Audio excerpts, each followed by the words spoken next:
Vem para cá, pastor Gustavo Diniz, meu amigo. Vocês vão perceber o sotaque dele. Um grande homem de Deus, vai estar comigo aqui. E ele vai estar ministrando algo que Deus colocou no coração dele. Estenda sua mão para cá. É no nome de Jesus, Pai, que pedimos ao Senhor que tenha liberdade na nossa mente e no nosso coração. Que a palavra que o Senhor colocou no coração do teu filho possa alcançar o nosso coração em graça.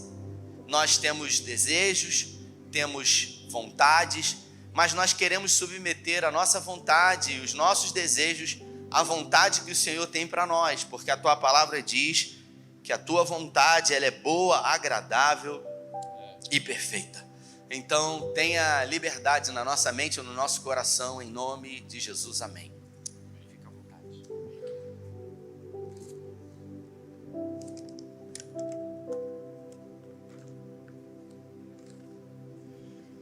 Amém, queridos, graça e paz do Senhor. Amém. Vocês estão bem? Vocês estão bem? Amém, que coisa boa que vocês estão bem. Eu quero louvar a Deus pela oportunidade de estar aqui. Quero louvar a Deus porque Deus é bom e sua misericórdia dura para sempre. Quero louvar a Deus pela liderança dessa igreja, pelos líderes, pastores, sobretudo pela vida do pastor Rafael, que tem sido uma referência na nossa denominação. Tem sido um homem zeloso, tem sido um homem de honra, de uma simplicidade ímpar, e tem sido um ajudador de todos nós. Muitas vezes eu recorro ao pastor Rafael pedindo direção, dicas, entendimento de algumas coisas, de coisas que ele já transpassou, que ele já passou, e ele tem sido muito bom conosco, de forma que é uma alegria estar aqui. Amém? Eu sou o pastor Gustavo, sou casado com a pastora Fabiana, e ela não é pastora porque é esposa de pastor, é porque ela tem uma alegria e um coração inclinado a cuidar de vidas, e ela é uma ajudadora, e não apenas uma ajudadora, uma mulher que serve a Deus de todo o coração. Sou pai de 4 filhos, e pai da Larissa, 26 anos, né? A barba revela que eu já tenho uma certa idade, né? Do João com 22, da Rebeca com 12 e a Giovana com 9. Nós estamos, o Sei Gravatar, que não se confunda com Gravataí, que fica no Rio Grande do Sul, ele fica a 80 quilômetros da capital pernambucana. E aprove a Deus, há 5 anos, quase 6 anos, nós estamos ali, agora então, né, na única igreja fora do estado do Rio de Janeiro. De forma que, se você não conhecia o Sei Gravatar, por favor, depois dê uma olhada e você vai saber que Deus tem abençoado essa denominação. E ela vai se tornar cada vez maior e maior em nome de Jesus. Amém? Eu quero convidar os irmãos para tomar a sua Bíblia em 2 Coríntios capítulo 12, do verso 1 ao verso de número 10. Eu não sei se vocês têm o hábito de ficar de pé, mas eu vou convidar você que fique de pé, por favor. Enquanto é projetado, eu acho que vai ser projetado aqui.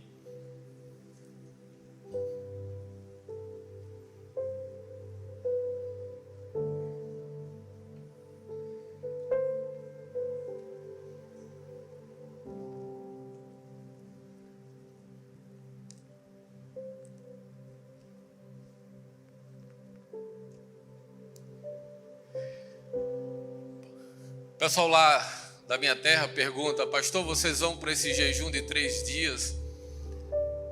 Mas a impressão que nós temos é que o senhor não perde peso nenhum. Vocês estão jejuando mesmo de verdade? Eu disse: a gente jejua, o problema é o antes e o depois do jejum. Pastor Rafael não tem problema com isso, né? Então diz assim, olha só, na minha versão diz assim: se é necessário que me glorie ainda, que não me convém, passarei as visões e revelações do Senhor. Conheço um homem em Cristo que há 14 anos foi arrebatado ao terceiro céu. Se no corpo ou fora do corpo, não sei, Deus o sabe. Eu sei que tal homem, se no corpo ou fora do corpo, não sei, Deus o sabe, foi arrebatado ao paraíso e ouviu palavras inefáveis, as quais não é lícito o homem referir. De tal coisa me gloriarei, não porém de mim mesmo, salve as minhas fraquezas. Pois se eu vier gloriar-me, não serei nécio, porque direi a verdade, mas abstendo-me para que ninguém se preocupe comigo mais do que em mim vê ou de mim ouve. E para que não me soberbecesse com a grandeza das revelações, foi posto em mim um espinho na carne, mensageiro de Satanás para me esbofetear, a fim de que não me exalte. Por causa disso, 3 vezes pedi ao Senhor para que se afastasse de mim. Então ele me disse: a minha graça te basta, porque o poder se aperfeiçoa na fraqueza. De boa vontade, pois mais me gloriarei nas fraquezas, para que se repouse o poder de Cristo. Pelo que sinto prazer nas fraquezas, nas injúrias, nas necessidades, nas perseguições, nas angústias por amor de Cristo, porque quando sou fraco, então eu sou forte. Vamos orar. Pai, em nome de Jesus, nós entregamos essa palavra, entregamos o teu povo, entregamos esse momento. O teu povo não veio apenas escutar um homem, mas um homem que carrega as suas palavras. Senhor Espírito Santo, nada vai acontecer nesse lugar sem que o Senhor permita, sem que o Senhor promova, sem que o Senhor faça, sem que o Senhor toque. Então essa palavra que ora vai ser pregada, que ela possa produzir frutos a 30, a 60 e a 100 por um. E por tudo isso eu já te agradeço, em nome de Jesus. Amém e graças a Deus. Por favor, tome assento.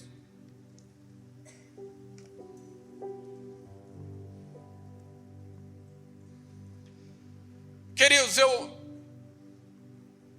eu sempre gostei e tenho cada vez mais gostado de falar muito sobre a vida do apóstolo Paulo, porque é interessante perceber que o grande apóstolo, ele viveu conflitos, viveu lutas internas e lutas externas que foram desafiadoras para a sua vida. Quando nós lemos a Bíblia, nós percebemos que desde o velho homem chamado Saulo até a sua conversão e também na hora do seu apostolado, muita coisa aconteceu. A Bíblia, na verdade, o Novo Testamento, do qual o próprio Paulo escreve 2 terços desse testamento, ele descreve tantos feitos de Paulo, como também descreve a fragilidade daquele grande homem. De forma que estudando, lendo, vendo sobre as cartas e epístolas paulinas, nós percebemos que ao contrário daquilo que muitos possam pensar, percebemos que quanto mais Paulo se achegava perto de Deus, mais ele percebia que era um homem, mas ele percebia a sua fragilidade, a sua natureza humana, mas ele percebia que era alguém de uma fragilidade. Perceba, em Romanos capítulo número 7, verso 24, Paulo diz assim: miserável homem que sou, quem te livrará do corpo desta morte? Eu creio firmemente que é nessa hora que Paulo começa a entender que tem coisas, meu irmão, minha irmã, que o homem não consegue fazer, só Deus consegue. Por melhor que seja este homem. Quando chegamos em Romanos capítulo 7, o verso 18 e 19, ele diz: sei que nada de bom habita em mim, isto é, em minha carne, porque tenho o desejo de fazer o que é bom, mas não consigo realizá-lo. Pois o que faço não é o bem que desejo, mas o mal que não quero fazer, esse costumo fazer. Perceba, Paulo descreve como ninguém a sua fragilidade humana.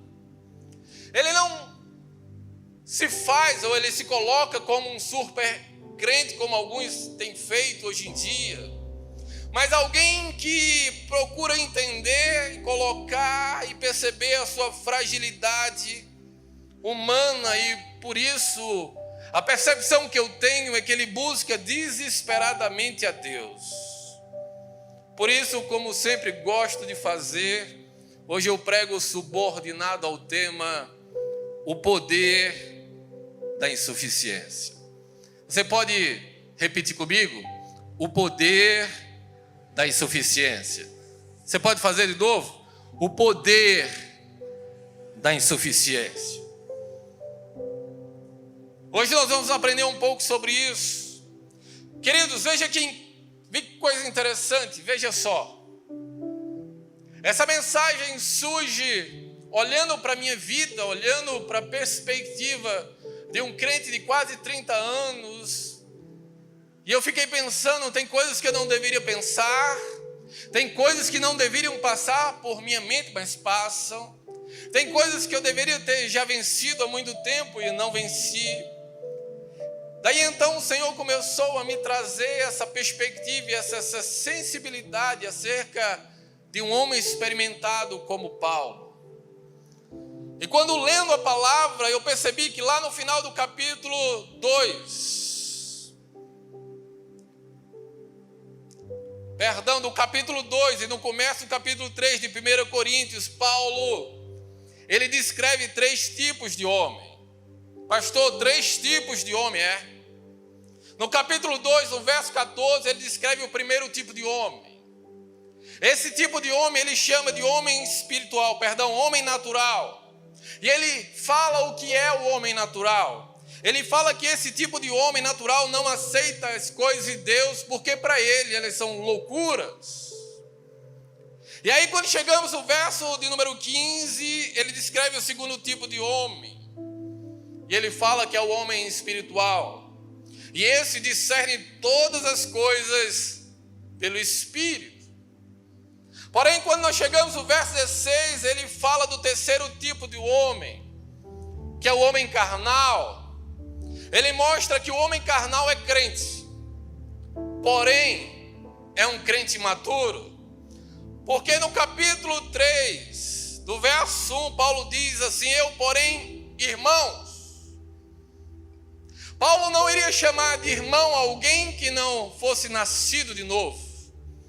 Então ele chama de irmão, ele diz: porém, irmãos, eu não vos pude falar com espirituais, e sim como a carnais, como crianças em Cristo. Ou seja, Paulo está falando de bebês, de crianças espirituais, pessoas que insistem em não crescer. E a nossa geração, pasmem, está cheia de bebês espirituais. E quem são os bebês espirituais da nossa geração? São pessoas que não aceitam desafios em Cristo. São pessoas que não aceitam o contraditório. São pessoas que não gostam de serem confrontadas. Eu não sei você, mas toda vez que eu abro o Evangelho e vejo Cristo falando, eu sou confrontado do começo ao final. Evangelho que não confronta não é evangelho. Eu sou confrontado por esse evangelho. Eu sou confrontado por um Senhor que nos traz a realidade. Nós vivemos uma geração que se afasta da igreja e assim do Senhor por qualquer motivo. Faz birra, reclama. E eu vou te dar um exemplo de um bebê espiritual do nosso tempo. Eu falo isso lá na igreja e o pessoal brinca comigo quando eu falo que eu peguei um abuso, queridos. Eu peguei um abuso de alguém que me chama de pastor. Você já viu essa expressão? Eu não sei se fala para o pastor Rafael, pastor, o senhor é meu pastor. E aí eu falo para os irmãos lá que eu sou pastor na hora da dor. Eu sou pastor na hora do problema, da bênção. Eu sou pastor na hora que eu digo sim. Mas quando eu digo não, não pode, não vai. De forma quase que imediata, quando eu confronto e digo não a certos bebês, eu me transformo num demônio. Eu me transformo em alguém, uma persona não grata. Meu Deus! Mas é assim que acontece. E eu digo lá para os irmãos que a igreja precisa ter uma direção. Você imagina o pastor Rafael ou qualquer pastor, se tivesse a direção na igreja, se ele dirigisse por todos os pensamentos, não que o pensamento de um membro, de um líder não seja bom, benéfico, mas você há de convir que há muitos pensamentos a respeito de uma questão às vezes simples. Então nós precisamos ter essa direção. E aí quando esse crente é confrontado, porque nós não vamos na direção, surge o bebê espiritual que se aborrece, faz birra, não volta mais. Mas vamos continuar o texto. Perceba, assim como Paulo fala dos 3 tipos de homem, no capítulo 12 de 2 Coríntios, Paulo vai falar de uma coisa chamada tricotomia humana, corpo, alma e espírito. E esse foi o texto que nós lemos inicialmente, porque Paulo vai esmiuçar, e ali vai ficar claro que Paulo está falando do seu ser espiritual. Fica claro também que Paulo fala que ele é emocional e também é corporal. Porque no verso número 12, Paulo diz assim: conheço um homem em Cristo que há 14 anos foi arrebatado até o 3º céu. E é interessante que Paulo fala na 3ª pessoa, né? Conheço um homem, ele não fala que é ele diz, conheço o homem. Na verdade, quando ele fala conheço o homem, ele está falando dele mesmo, mas Paulo era um homem humilde. Ele diz que viu no 3º céu coisas inefáveis. A palavra inefável significa algo que não se consegue traduzir em palavras humanas. Na verdade, Paulo foi arrebatado ao paraíso. E que experiência maravilhosa! Paulo foi ao paraíso. E eu creio que um dia todos nós iremos para ficar definitivamente lá no céu. Nessa noite eu creio que só 2 pessoas vão ter essa experiência de estar no céu com o Senhor Jesus. Uma sou eu. Quem é a outra? Levanta a mão e dá um glória a Deus. Aleluia! Então Paulo está falando e descrevendo que ele é um ser espiritual como eu e você. Porém, quando nós chegamos no verso número 7, ele diz assim: para que não me ensoberbecesse com a grandeza das revelações, foi-me dado um espinho na carne. Ou seja, ele está dizendo que o espinho que foi colocado nele foi na carne. E carne quer dizer corpo, porque ele era um ser corporal. E o que seria, pastor, esse espinho na carne? Queridos, nenhum teólogo pode afirmar com certeza, porém a maioria deles fala que esse espinho na carne de Paulo tem a ver com a visão. Porque em Gálatas capítulo 6 diz que, na verdade, ele tem um problema que fica quase cego. E alguns vão apontar o texto de Gálatas capítulo 6, verso número 11, porque Paulo escreve assim: vede com que grandes letras vos escrevo de próprio punho. Alguns vão dizer, quando Paulo, missionário ali na Ásia, um lugar quente, um lugar úmido, ele contraiu malária, e essa malária afetou grandemente a sua visão. De forma que Paulo, alguém vai dizer que esse era o espinho na carne. Quem está entendendo até aqui? Levanta a mão. Aleluia. De forma que nesse ponto nós começamos a chegar a ter um entendimento, ou começar a ter um entendimento daquilo que vim falar aqui sobre poder da insuficiência.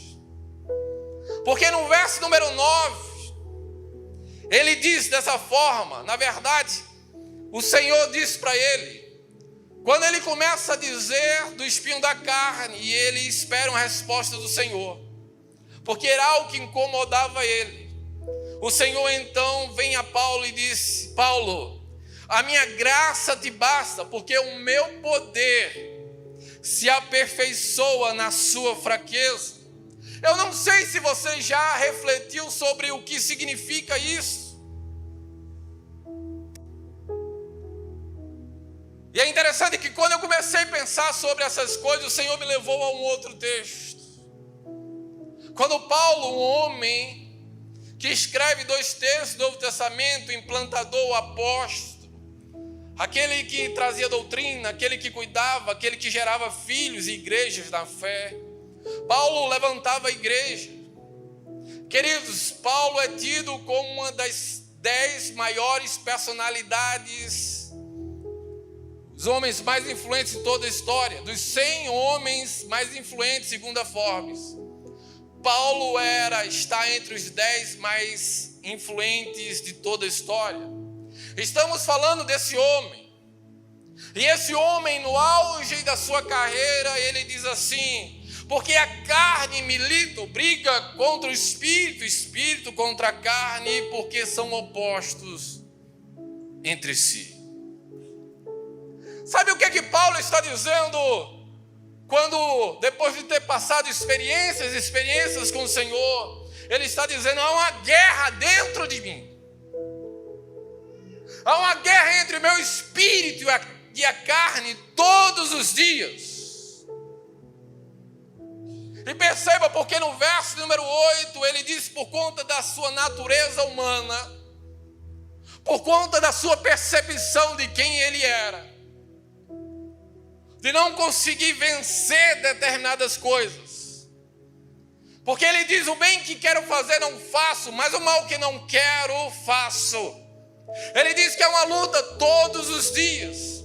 E quando ele chega no auge, na percepção que não consegue vencer, e imagino que pensando em Deus, orando ao Senhor, ele diz dessa forma por 3 vezes: eu pedi ao Senhor que se afastasse de mim. Agora eu queria que você olhasse para mim, e agora trazendo um contexto da minha vida, da tua vida. Se você em algum momento não fez isto, se você não pediu para se afastar do Senhor, você se afastou porque não teve cara para estar olhando para Ele, para entrar na presença dEle. Na verdade, o que Paulo está dizendo aqui é como se Paulo rasgasse o coração quando ele pede ao Senhor para se afastar dele. E ele não faz uma vez, ele não faz 2, ele faz 3. É como se ele dissesse assim ao Senhor: Senhor, eu tento. Veja como parece conosco. Eu tento, eu oro, eu jejuo, mas tem coisas que são mais fortes do que eu. Será que só tem eu que também penso como Paulo, ou tem mais alguém assim que passa por essas lutas?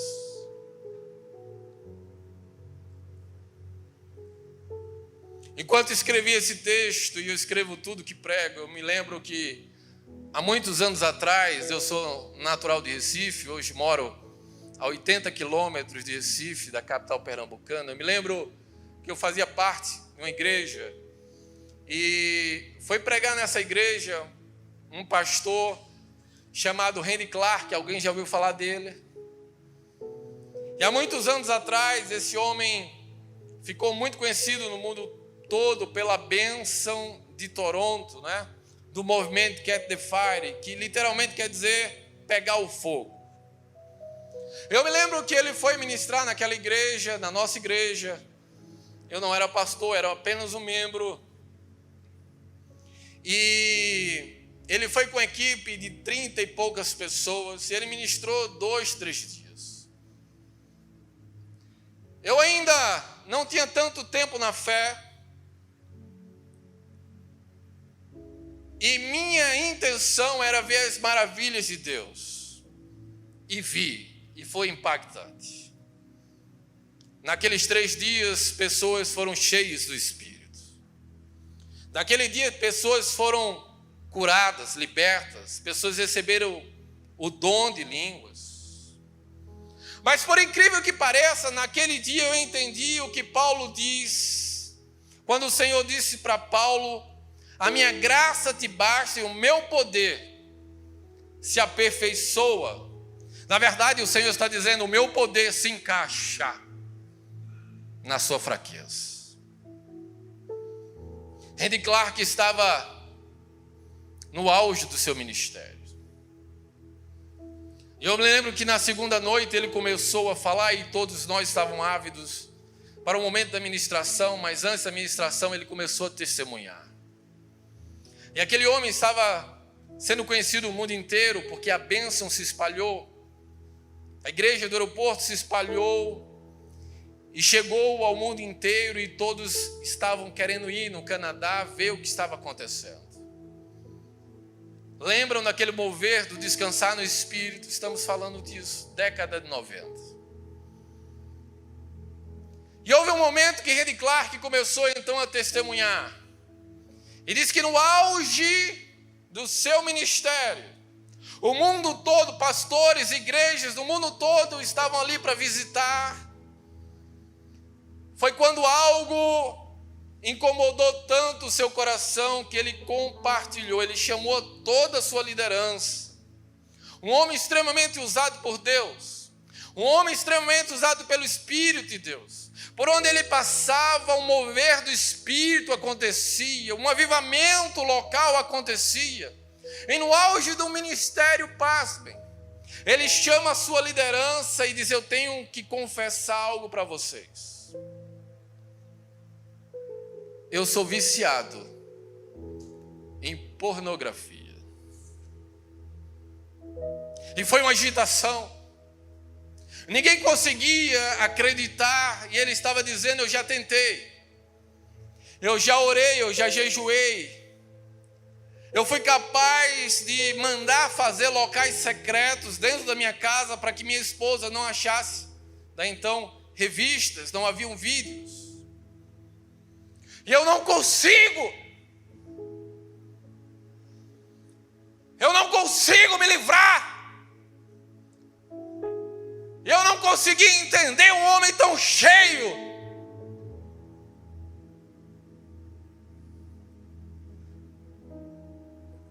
Para um homem tão carnal. Eu dizia: como pode? Eu não preciso ser nem vidente nem profeta para saber que alguém que me escuta ou me vê pela internet está entendendo o que eu estou falando.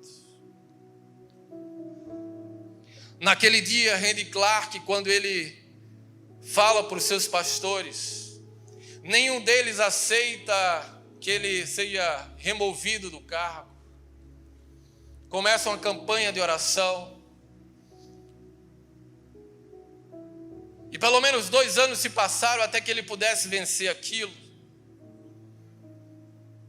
Mas ele só conseguiu vencer quando ele reconheceu aquilo que chamo do poder da insuficiência. O poder de não conseguir. Não era caráter.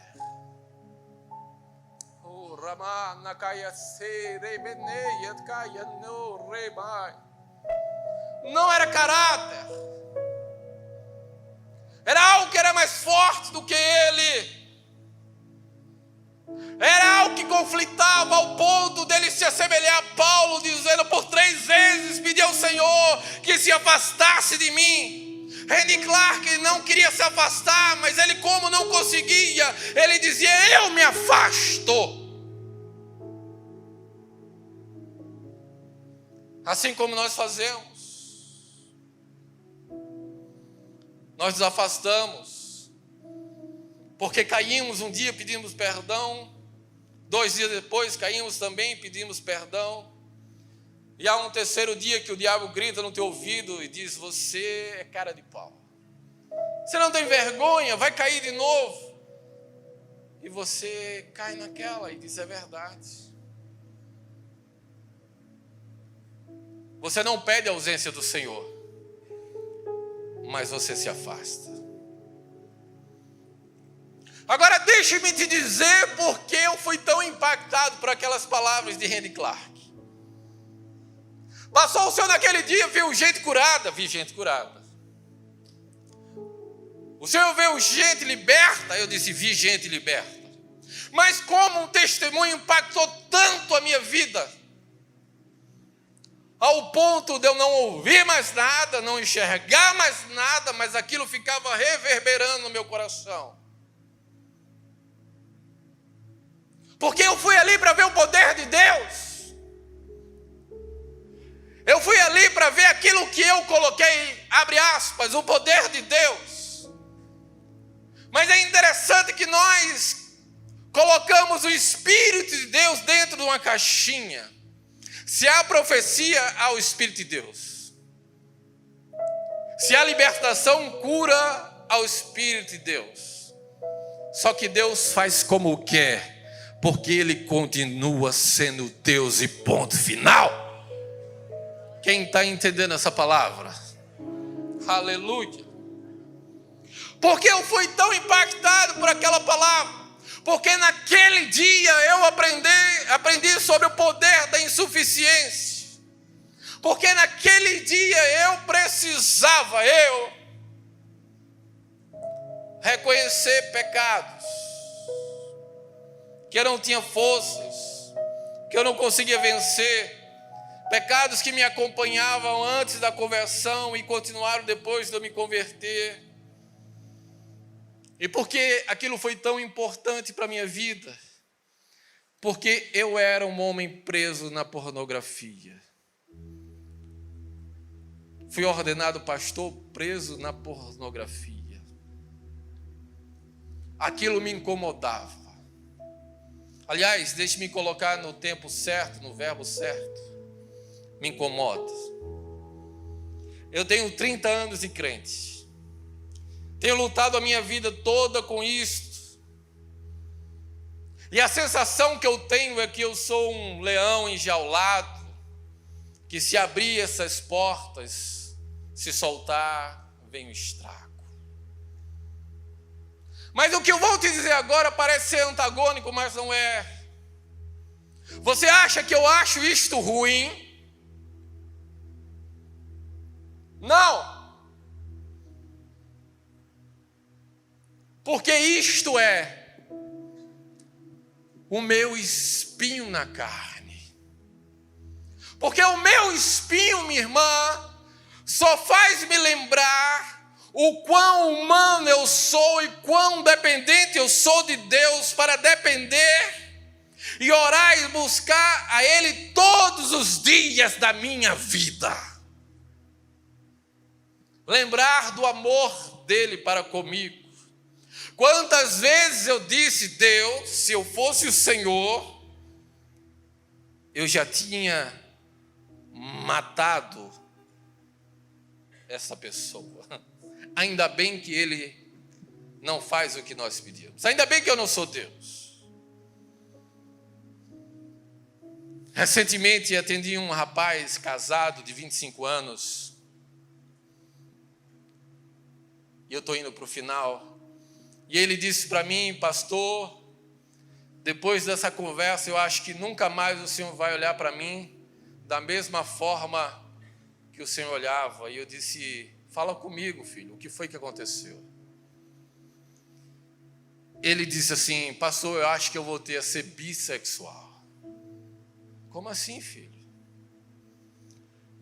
Pastor, antes de casar eu era bissexual. Mas eu tive uma experiência com Deus, me converti. E me converti e casei com uma mulher maravilhosa, o senhor conhece, e passei 5 anos sem ter afetividade, atração por um homem. Mas parece, pastor, que nos últimos meses tudo está voltando. E eu comecei a rir. E ele disse: pastor, o senhor está debochando de mim. E quando ele falava isso, eu ria ainda mais. Ele disse, quando percebeu que eu não estava debochando, ele disse: ah, pastor, já entendi. A sua risada é porque o senhor é bi também. Eu disse: não, filho. É porque há um momento na vida que nós vamos aprendendo. Aquilo que Paulo fala acerca da luta. Que é uma luta todos os dias daquilo que nós éramos. E naquilo que nós nos tornamos. E o velho homem lembra sempre, o novo homem lembra sempre do velho nos dias da pressão.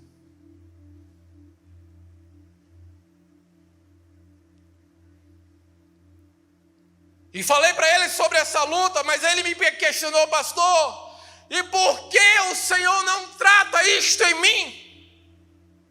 Por que Deus não me livra?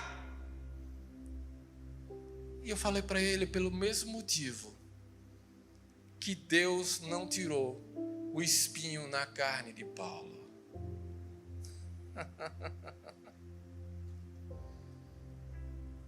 Lembro-me de uma famosa peça teatral de João capítulo 5. Lembra? Sei quantos tiveram a oportunidade de ver. Falava do tanque de Betesda. Lembra? Havia um tanque. E a ideia era que quando as águas se agitavam, era um anjo que tocava as águas. E aquele que primeiro tocasse, chegasse nas águas, seria curado. Mas só que a interpretação dessa peça, quem desce as águas é um médico. E quando ele vai descer nas águas, o anjo para e diz: você vai para onde? Não, eu preciso descer as águas porque eu preciso. E o anjo disse: você precisa por quê? Porque eu sou melancólico. A minha esposa diz que eu sou alguém triste, alguém sem vida.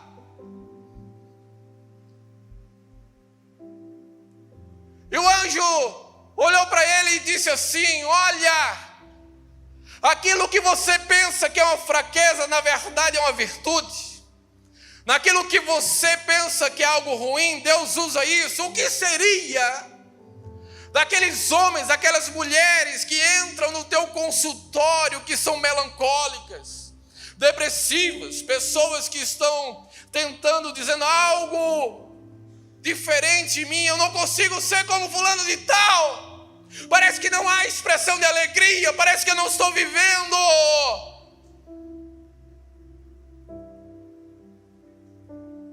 E o anjo disse: já percebeu que todas as pessoas que chegam ali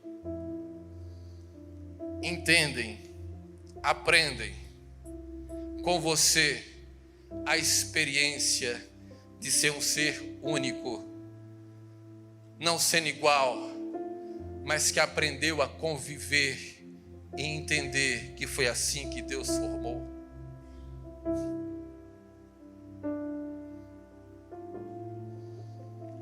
Como Deus formou você? E quais são os seus espinhos na carne? E por que você se acha tão diferente?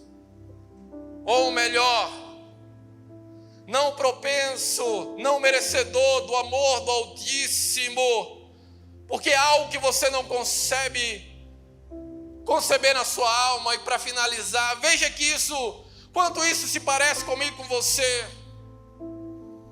Um conflito que nós temos, porque eu não creio que há uma só alma aqui, viva alma. ou mesmo quem nos ouve pela internet nos vê, que não passa por conflitos em relação ao pecado, veja o que Paulo diz. Quem diz? Paulo. Ele fala: por causa disto pedi ao Senhor que se afastasse de mim por 3 vezes.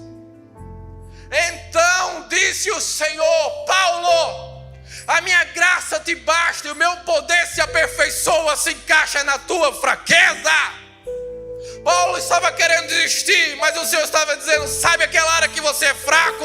Eu te suporto, eu te levanto, eu te ergo, eu estou com você. Oh, requenei, amanassou, regai.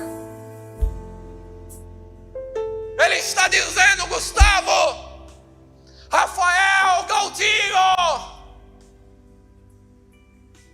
o meu poder se encaixa na tua fraqueza.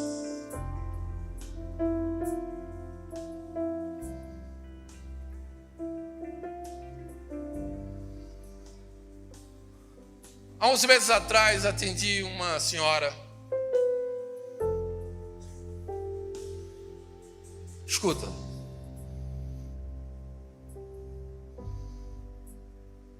Ela chegou lá na igreja e no final de um culto da quinta-feira alguém me apresentou ela e ela estava puxando por uma perna, muito simpática. E eu falei: o que foi isto? E ela falou: pastor, isso foi depois de uma raiva que eu tive. Eu fiz: sério? Foi. E pedi para que a líder de célula trouxesse ela para mim, marcasse um gabinete e eu ia atender ela. Fizemos um mapeamento, começamos a tratar depois do mês. E ela contou como foi. Ela tem 2 casas e uma junto da outra, e morava na outra casa a sobrinha dela com outra mulher. E um dia ela estava fora e o marido ligou dizendo: vem para cá, senão vou matar a tua sobrinha. Estou muito irritado e para não haver a tragédia é melhor você vir, eu não vou tratar mais com ela. E quando ela chegou, houve uma discussão muito feia, ao ponto dela passar mal e é socorrida. Lá deram um medicamento, ela se acalmou. E quando estava para ter alta, ela foi colocar os pés no chão e não sentia mais as pernas. Foram 6 meses de tratamento.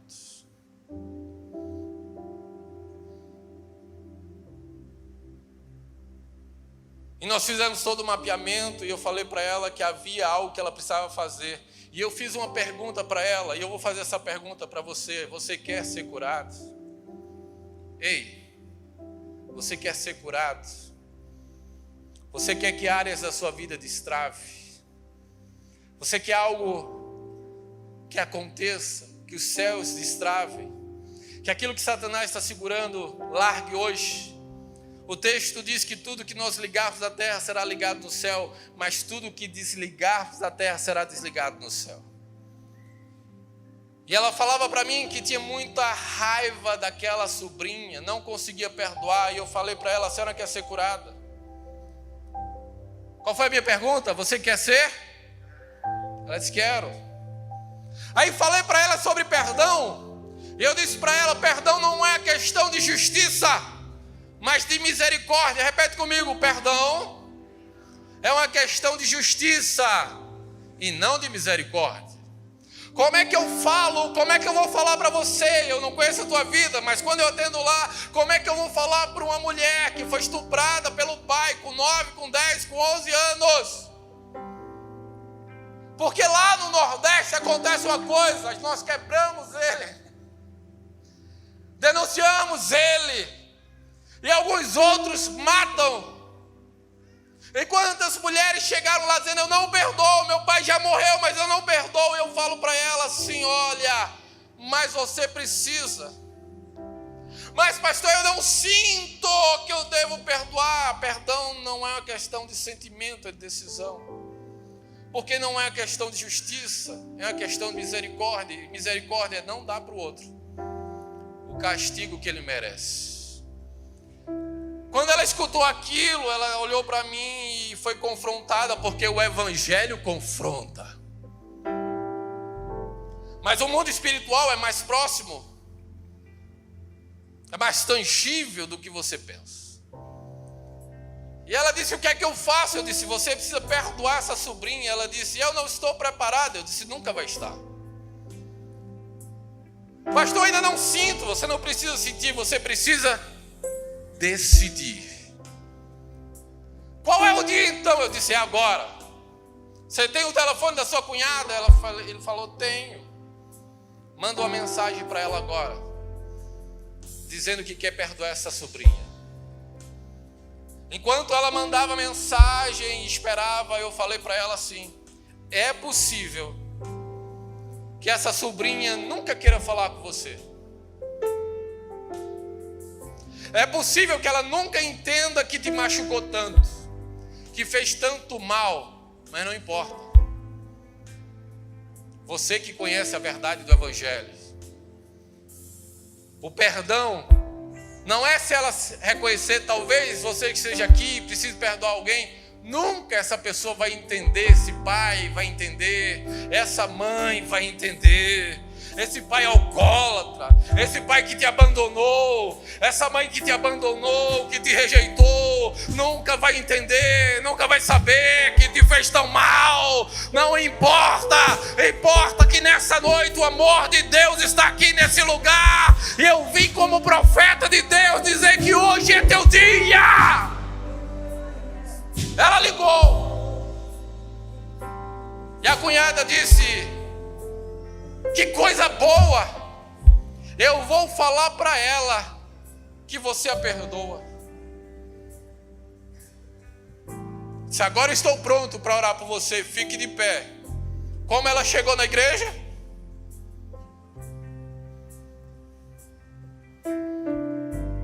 Orei por ela.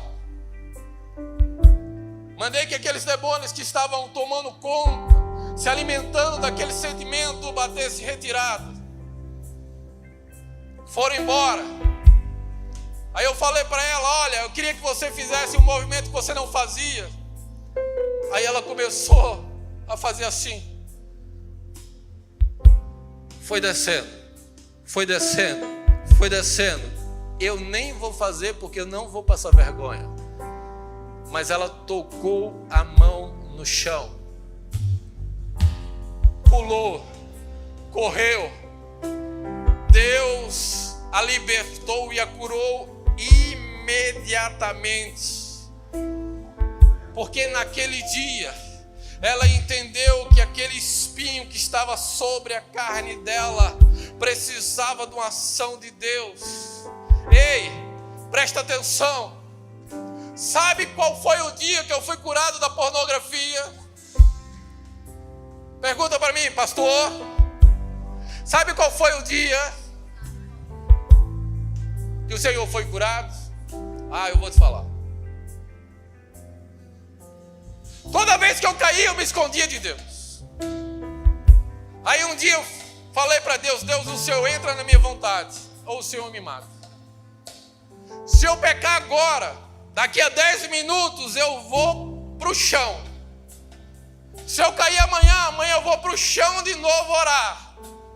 Se o Senhor não quiser me receber, eu falei assim, o Senhor não me recebe, mas eu vou estar aqui amanhã, depois da manhã, e depois da manhã, e depois da manhã, e depois da manhã, e depois da manhã, e depois da manhã, e depois da manhã, porque ou o Senhor está comigo, ou o Senhor não está comigo. Deus foi me fortalecendo, me colocando de pé.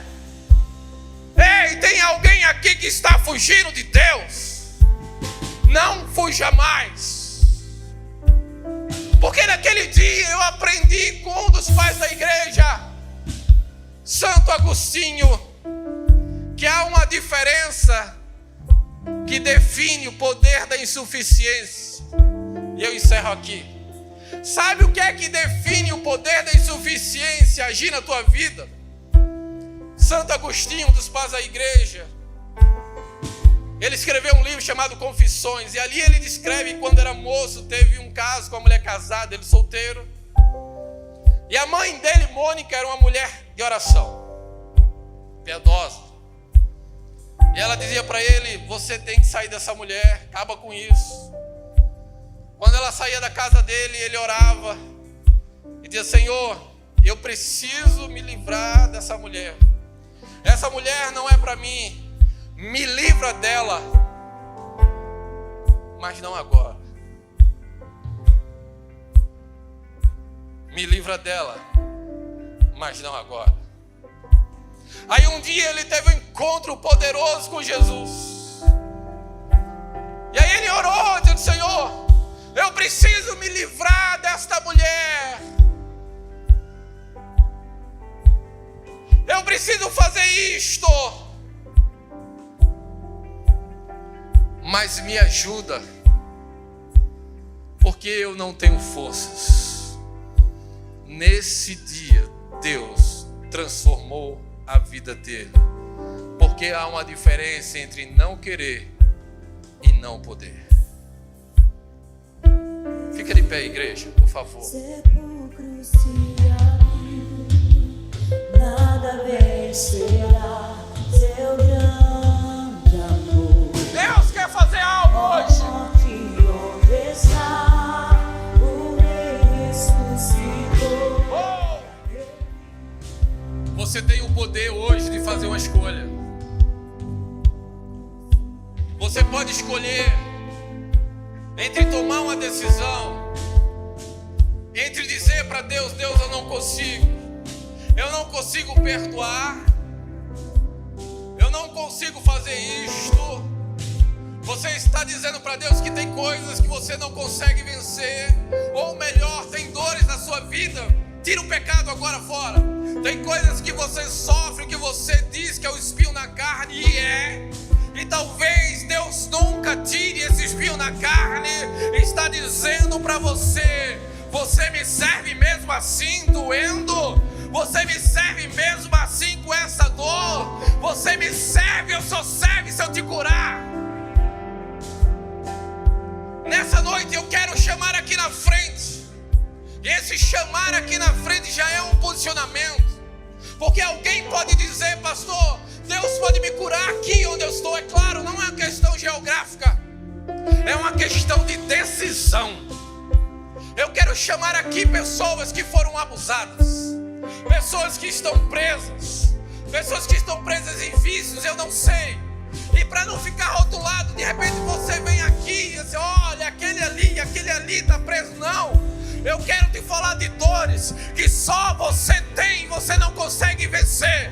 Mas essa noite Deus quer operar na tua vida. Deus quer fazer um milagre na tua vida. Eu quero que você saia do seu lugar bem rápido. Nós não temos muito tempo. Mas saia. Porque nós vamos ligar hoje no céu. Aqui, aquilo que está sendo ligado na terra. E vamos desligar aquilo que um dia foi ligado na terra. Vai ser desligado no céu. E hoje a vitória vem. Pra sempre exaltado és, pra sempre adorado és, pra sempre ele vive, ressuscitou, pra sempre, pra sempre, pra sempre.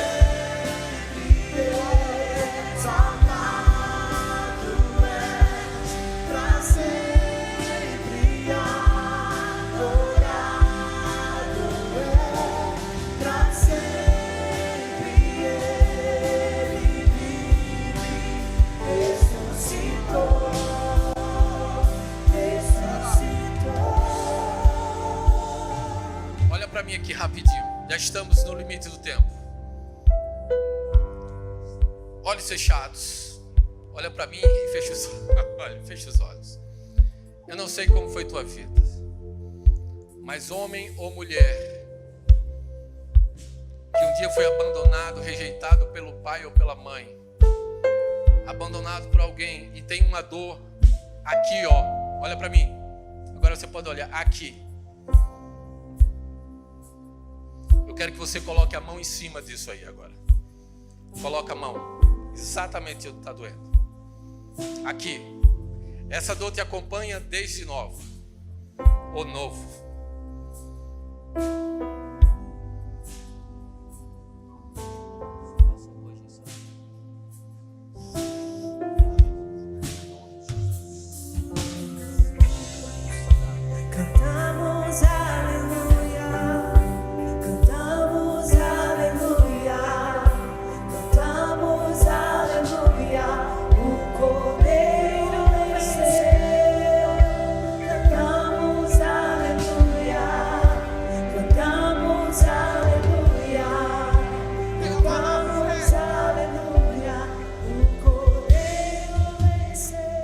abençoa o teu povo.